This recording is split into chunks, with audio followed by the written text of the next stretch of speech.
একটি মেয়ের সঙ্গে আলাপ হলো সপ্তাহখানেক আগে। মেয়েটা জটিল সমস্যার মধ্যে দিয়ে যাচ্ছে। মেয়েটা থ্যালাসেমিয়া বাহক। ছেলেটির সঙ্গে যখন ওর প্রেম হয় তখন মেয়েটি সেটা বলেওছিল। ছেলেটি তাতে কিছু এসে যায়নি। সে গত 12 বছর ধরে সুখে দুঃখে মেয়েটির সঙ্গে সঙ্গে থেকেছে। একে অপরকে অত্যন্ত ভালোবাসে, ভরসা করে। সামাজিক বিয়েটা হয়নি ঠিকই, কিন্তু তারা নিজেদের ভবিষ্যৎ এঁকেই ফেলেছিল 12 বছরের দীর্ঘ পথ চলায়। দুজনেই চাকরিরত।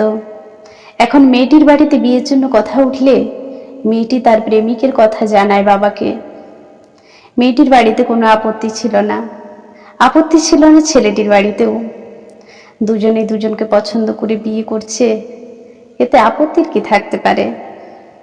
মেয়েটির বাবা এ সময় ছেলেটির থ্যালাসেমিয়া টেস্টের রিপোর্ট চায়, কারণ তার মেয়ে অলরেডি থ্যালাসেমিয়া বাহক। এতদিন পরে ছেলেটি ব্লাড টেস্ট করে জানতে পারে সে নিজেও থ্যালাসেমিয়া বাহক। দুই বাড়ি থেকে বিয়েটা ভেঙে দিতে চায়, কারণ ভবিষ্যতে এদের সন্তান থ্যালাসেমিয়া নামক ভয়ঙ্কর সমস্যার সম্মুখীন হতে বাধ্য বলেই ডক্টররা মনে করছেন। মেয়েটির বাবা কিছুতেই বিয়ে দিতে রাজি নন। এমতো অবস্থায় ওরা নিজেরাও সিদ্ধান্ত নেয় এ সম্পর্ক থেকে বেরিয়ে আসবে। কিন্তু 12 বছরের অভ্যেস, এত স্মৃতির ভিড়ে নিজেদের হারিয়ে ফেলে আবারও সম্পর্কটা কন্টিনিউ করে।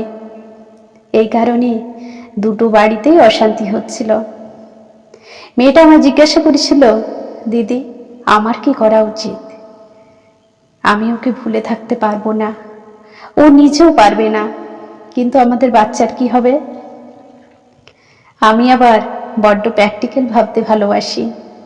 প্রশ্ন করেছিলাম, ধরো তোমরা থ্যালাসেমিয়া বাহক নাও, ধরো দুজনেই নর্মাল, তারপরেও যে তোমাদের বাচ্চা হবে তার কি মানে আছে? কত সুস্থ দম্পতির সন্তান হয় না নানা কারণে।